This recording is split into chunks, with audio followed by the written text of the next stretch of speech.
বন্ধন নিউজে আপনাদের স্বাগত। শুরু করছি আজকের খবরটিতে প্রাথমিক স্কুলের শিক্ষকেরা 32,000 শিক্ষকের চাকরি বাতিলের সিঙ্গেল বেঞ্চের নির্দেশ খারিজ। কলকাতা হাইকোর্টের বিচারপতি তপব্রত চক্রবর্তী ও বিচারপতি ঋতব্রত কুমার মিত্রের ডিভিশন বেঞ্চে হাইকোর্টের রায়কে স্বাগত জানালেন মুখ্যমন্ত্রী মমতা বন্দ্যোপাধ্যায়।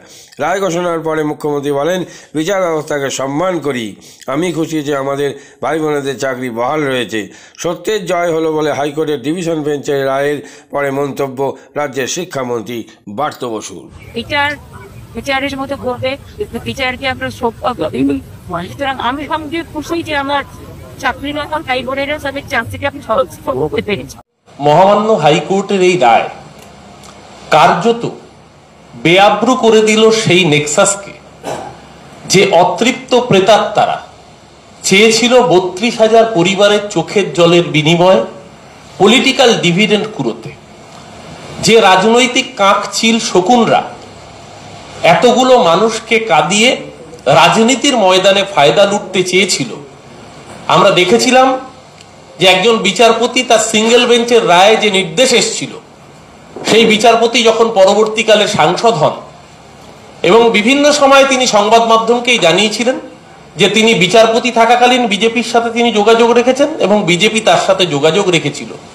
আজকে তার রায় যে পক্ষপাতদুষ্ট ছিল শুধু তাই না, বিজেপিকে পলিটিক্যালি ডিভিডেন্ড পাইয়ে দেওয়ার জন্য সেই রায় ছিল বাংলার হাজার হাজার ছাত্রছাত্রী, শিক্ষক শিক্ষিকার চোখের জলের বিনিময় আজকে সেই রাজনৈতিক অতৃপ্ত প্রেতাত্মাদের আজকে কাঁদবার দিন। আর যে 32,000 প্রাইমারি শিক্ষক শিক্ষিকাকে চোখের জলে ফেলবার জন্য তারা পরিকল্পনা করেছিলেন, আজকে মহামান্য আদালতের রায় মাননীয় মুখ্যমন্ত্রীও বলেছেন যে আমরা আদালতের উপর ভরসা রাখি, আমরা আদালতকে সম্মান করি, বিচার ব্যবস্থাকে সম্মান করি। আজকের এই রায় কার্যত বাংলা বিরোধীদের মুখে চুনকালি লেপে দিয়ে যারা চেয়েছিল এর থেকে পলিটিক্যাল ডিভিডেন্ড কুড়োবে বলে, তাদের মুখে আবার প্রমাণ করে দিল চুনকালি লেপন করে যে এই রায় কতটা বাংলা বিরোধী ছিল, এই রায় কতটা পলিটিক্যালি সিঙ্গেল বেঞ্চের রায়, মোটিভেটেড রায় ছিল। আমরা যে 32,000 শিক্ষক তাদের আশঙ্কার আজকে অবসান হয়েছে, তাদেরকে আমরা আন্তরিকভাবে শুভেচ্ছা জানাচ্ছি। যেহেতু মাননীয় শিক্ষামন্ত্রী রয়েছেন, আমি মাননীয় শিক্ষামন্ত্রীকে অনুরোধ করব তার ব্রিফিং এর জন্য, যাতে আরো পরিষ্কার করে আরো বিশদে তিনি বিষয়টাকে আপনাদের সামনে উপস্থাপিত করতে পারেন। নমস্কার, আমার ভাতৃপ্রতিম আমার সর্বভারতীয় তৃণমূল কংগ্রেসের মুখপাত্র অরূপ চক্রবর্তীকে ধন্যবাদ। আমি একটু আগে বিকাশ ভবন থেকে আমার মন্ত্রকের দায়িত্বপ্রাপ্ত হিসেবে আমি একটা সাংবাদিক বৈঠক করেছি। এখন পার্টির ফোরাম থেকে পার্টির কথায় আমি এই সাংবাদিক বৈঠকে এসেছি এবং অরূপ ইতিমধ্যেই আপনাদের কাছে পুরোটা বলে দিয়েছেন যে কিভাবে এই জাজমেন্টটা হয়েছিল এবং আজকের ফলাফলটা কি। দেখুন, আজকে আমি কয়েকটা কথা গোড়াতে খুব স্পষ্ট করে বলতে চাই। আজকে মহামান্য ডিভিশন বেঞ্চের যদি রায়টা যদি ভালো করে ওদের অবজারভেশনটা যদি ভালো করে খতিয়ে এবং খুঁটিয়ে পড়া যায়, এটা আসলে ডাবল ফোল্ডেড দ্বিস্তরিক। একটা স্তর 32,000 বাংলার ভাই বোনদের, শিক্ষকদের চাকরি সুরক্ষিত রাখলো। আরেকটা স্তর, দ্বিতীয় স্তর, যেটা দেখা যাচ্ছে না, সেটা হচ্ছে ছত্রে ছত্রে সিঙ্গেল বেঞ্চের রায়কে সমালোচনা করলো, ছত্রে ছত্রে এসএসসির রায়কে সমালোচনা করলো। আমি 2-3টা অবজারভেশন আজকে মাননীয় বিচারপতিদের আজকে আমি উল্লেখ করতে চাই। এক, আজকে বলা হয়েছে বিচারকদের কাজ, মহামান্য আদালত বলছেন বিচারকদের কাজ অনুবীক্ষণ যন্ত্র দিয়ে খুঁত বার করা নয়। 2, আমরা বিচারকরা কেউ মধ্যযুগের নাইট নই যে ছদ্মবেশে মাথায় হেলমেট পরে রাতের অন্ধকারে সমাজের ভালো মন্দ খুঁজতে বেরোবো। 3, আমাদের কখনোই অতি সক্রিয় হওয়া উচিত নয়। 4, এতদিন পরে তাদের উপর নতুন করে পরীক্ষা চাপানো যায় না, এতদিন পরে তাদের উপর নতুন করে পরীক্ষা চাপানো যায় না। সকলকে, সমস্ত পরিবারকে যে ভয়াবহ অপমান করা হয় এই জাজের যদি চাকরি খাওয়ার পরে, তার দায় কি সমাজ নেবে? এইটা আজকে ডিভিশন বেঞ্চের মাননীয় বিচারপতিরা খুব সুন্দর করে অত্যন্ত প্রাঞ্জলভাবে বুঝিয়ে দিয়েছেন যে একদিকে তারা যেমন 32,000-এর চাকরি সুরক্ষিত রাখলেন, দ্বিতীয়ত বিচারপতিদের একটা অংশ কিভাবে, যেটা অরূপ বলেছে, আমি পরিষ্কারভাবে বলতে চাই, সিঙ্গেল বেঞ্চের যে জাজমেন্ট ছিল, আমি একটু আগে বিকাশ ভবনে বলেছি তার পেছনে বায়াস ছিল কিনা, রাজনৈতিক উদ্দেশ্য ছিল কিনা, রাজনৈতিক অভিসন্ধি ছিল কিনা, এবং রাজনৈতিক উচ্চাকাঙ্ক্ষা ছিল কিনা। 26,000-এর চাকরি গেল, আপনি এমপি হলেন, চাকরি খাওয়ার বিনিময়ে কি আপনি এমপি হলেন? চাকরি খেয়েছেন বলে আপনি কি তাহলে ভগবান হলেন? ভগবান, তারপর দেখা গেল ভগবান তার জুব্বা ছাড়লেন, এখন ভগবান নিদ্রা গিয়েছেন, গোলযোগ সইতে পারেন না, কথা বলো না, চুপ, কেউ শব্দ করো না। এই যে আমি কথা বলবো, আমি ভগবান, বাকি সব চুপ করে থাকবে, বাকি আমি যা বলবো তা মেনে নেবে, কেননা সমাজ নায়ক খুঁজছে, সমাজের নায়ক চাই। সমাজের যদি নায়ক না হয় সমাজের কষ্ট হয়। তো search for a new hero, এই যে search for a new hero, এই হিরো যে আসলে কতটা ভিলেন হতে পারে, হিরো এবং ভিলেনের যে আসলে একই মুদ্রার এপিটোপিট, অবিকল ওই শোলে সিনেমার একটি মুদ্রার মতো, সেটা আজকের রায়ে সেটা প্রমাণিত হচ্ছে। ভগবান শয়তানে পরিণত হয়েছেন, হিরো ভিলেনে পরিণত হয়েছেন। আজকে মাননীয় বিচারপতিদের রায় থেকে এবং অবজারভেশন থেকে সেটা পরিষ্কার ছত্রে ছত্রে বোঝা যাচ্ছে। আমি আমার দলীয় প্ল্যাটফর্ম থেকে যেটা বলতে পারি, যে পক্ষপাত, যে 26,000 এসএসসি চাকরির হারাদের প্রতি আপনারা দেখালেন, আমাদের কাজ হচ্ছে এখন, আমাদের 32,000 চাকরি সুরক্ষিত থাকলো, এখন আমাদের কাজ হচ্ছে দলীয় স্তরে মন্ত্রক এবং এসএসসি যাতে স্বচ্ছতার সঙ্গে মেধার ভিত্তিতে এই 26,000-এর হাতে আবার যাতে নতুন করে মাথা উঁচু করে সমাজে যাতে তারা দাঁড়াতে পারে, তাদের পরিবারের ওপর বিচারপতিদের ভাষায় যে অপমান করা হয়েছে, সেই অপমানের যাতে আবার পুনরুদ্ধার হয়, তারা যাতে মাথা উঁচু করে সগর্বে আবার স্কুলে যেতে পারেন, সেটাকে মাননীয় মুখ্যমন্ত্রীর প্রতিনিধি হিসেবে, মমতা বন্দ্যোপাধ্যায়ের প্রতিনিধি হিসেবে, আমাদের দলনেতা অভিষেক বন্দ্যোপাধ্যায়ের প্রতিনিধি হিসেবে আমি দলীয় স্তরেও সেটা আমি মন্ত্রককে বলবো সেটা যেন সুনিশ্চিত করে। এটা আমি দলীয় স্তর থেকে বলছি।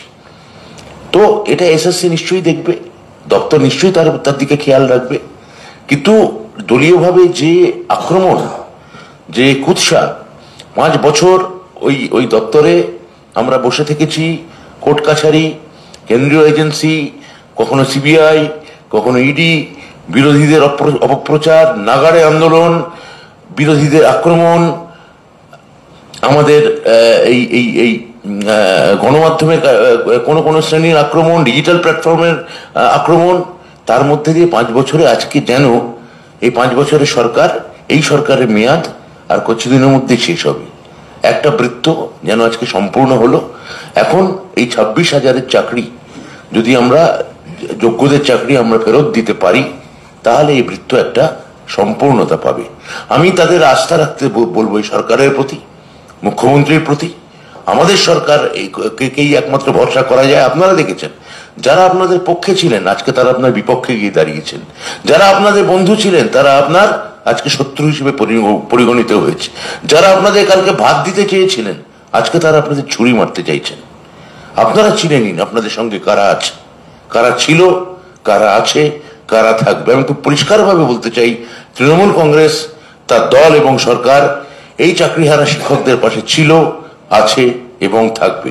আজকে মুখ্যমন্ত্রী যেটা বলেছেন, যারা চাকরি খেতে চেয়েছিল তাদের উদ্দেশ্য সফল হয়নি, যারা চাকরি দিতে চায়, যারা আপনাদের পরিবারকে, আপনাদের পরিজনকে, আপনার রুটি রুজিকে সুরক্ষিত রাখতে চায়, আপনারা তাদের চিনতে শিখুন। এইটা আমার বলার দরকার ছিল, এইটুকু আমি বললাম। আজকে যে আমার শিক্ষক বন্ধু যে কথাটা বলে দিয়েছেন, এই একটু আগে আমরা একটি মিডিয়ার ফুটেজ থেকে আপনাদের দেখালাম, ওইটাই হচ্ছে বায়াস থাকলে, উদ্দেশ্য থাকলে, রাজনৈতিক সেটা তার জায়গা, তার 5 পয়সার জায়গায় অন্তত আইন হতে পারে না, কারণ আইনের দোরগোড়ায় মানুষ শেষ ভরসা হিসেবে যায়। সেইটা আমাদের সবসময় মাথায় রাখা উচিত। তো জুডিশিয়ারি মহামান্য আদালত, তাকে আমি ধন্যবাদ জানাবো, তাকে আমি কৃতজ্ঞতা জানাবো যে তিনি একটা খুবই সুন্দর আইন আজকে, রায় আজকে তারা দিয়েছেন।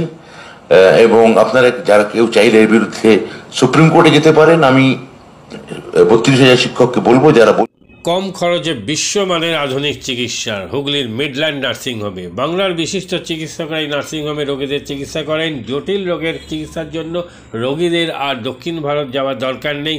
হুগলির মিডল্যান্ড নার্সিংহোমে পাওয়া যাবে বিশ্বমানের আধুনিক চিকিৎসা পরিষেবা।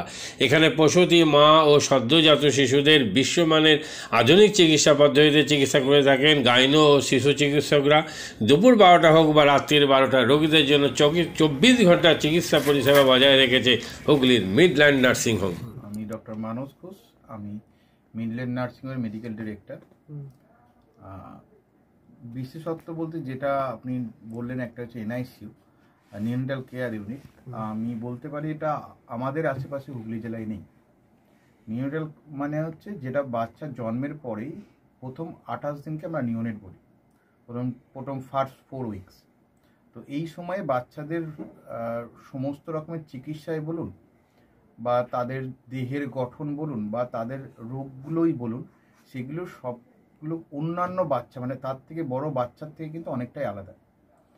এবং এই ক্ষেত্রে বাচ্চারা খুব সেন্সিটিভ হয়, বাচ্চাদের রোগ প্রতিরোধ ক্ষমতাও অনেক সময় কম থাকে এবং এগুলোর জন্য স্পেশাল কেয়ার লাগে নিউনেট, এবং তাদের পুরো চিকিৎসা পার্টটা একটা আলাদাভাবে তৈরি হয় প্রথম 28 দিনের জন্য।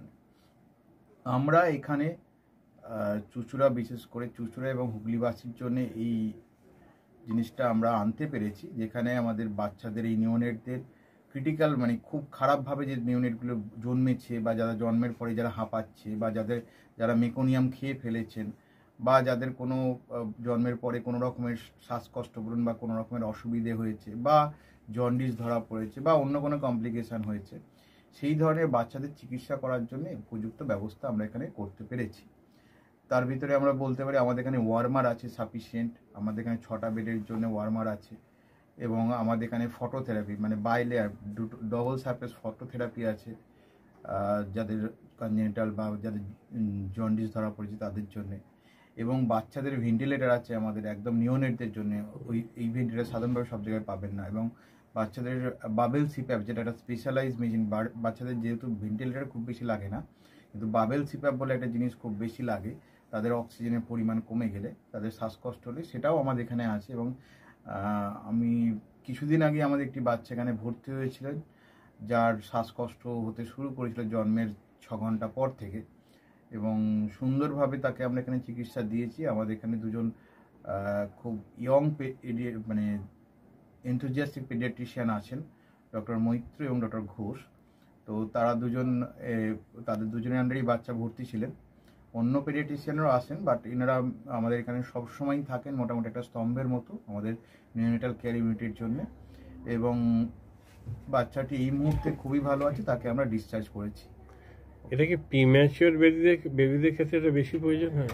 ভীষণভাবে প্রিম্যাচিওর বেবি যারা একটু আগে জন্মেছেন বা যাদের ওয়েট কম হয়েছে, এবং অনেক সময় মায়ের বা ওয়েট অনেক সময় বেশি ওয়েট হলেও যে সেটা ভালো সেরকম নাও হতে পারে, যেমন ডায়াবেটিসের ক্ষেত্রে হতে পারে, বা অনেক সময় বাচ্চাদের বারবার জন্মানোর পর সুগার ফল করছে, এটাও আমরা দেখি।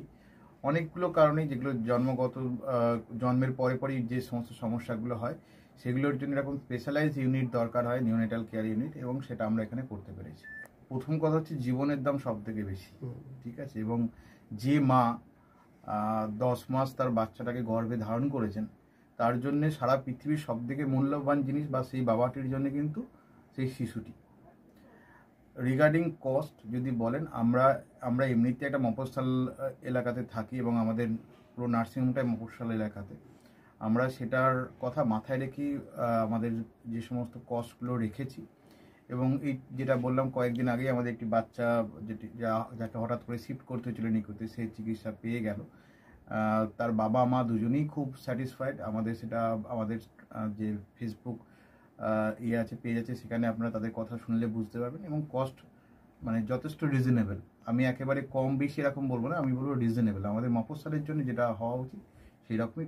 হুগলি কোদালিয়ায় জাতীয় যুব কম্পিউটার সাক্ষরতা মিশন স্কুল পড়ুয়াদের পাশাপাশি তরুণ প্রজন্মের কাজে স্বনির্ভর হওয়ার জন্য বিশ্বমানের কম্পিউটার প্রশিক্ষণ কেন্দ্র। এখানে ক্লাস 3 থেকে ইঞ্জিনিয়ারিংয়ের কম্পিউটার কোর্স পর্যন্ত প্রশিক্ষণ দেওয়া হয়। এই হুগলির কোদালিয়া জাতীয় যুব কম্পিউটার সাক্ষরতা মিশন প্রশিক্ষণ কেন্দ্র থেকে কম্পিউটারের প্রশিক্ষণ নিয়ে দেশে বিদেশে অনেক ছাত্রছাত্রী আজ প্রতিষ্ঠিত। স্বল্প ফিতে ছাত্রছাত্রীদের বিশ্বমানের কম্পিউটার প্রশিক্ষণ দিয়ে এই কেন্দ্র এক বেঞ্চি দৃষ্টান্ত সৃষ্টি করেছে। বন্ধন নিউজে ক্যামেরায় ধরা পড়ল সেই দৃশ্য। নমস্কার, জাতীয় যুব কম্পিউটার সাক্ষরতা মিশন কোদালিয়া, আগে জুনিয়র ফ্যাকাল্টি।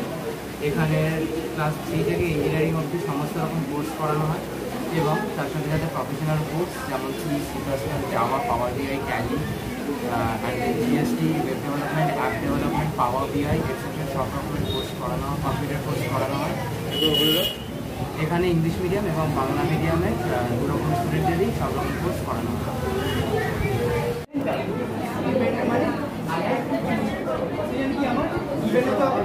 সেকেন্ড কি আমার ট্যালেন্ট গ্রুপ, রাইট? ঠিক আছে, আমি এখানে কি করলাম, এই পার্টটা আমি বার করছি কাকে, আমার এই পার্টটা the first while loop is for the sum of digits and the second while loop is for the reverse.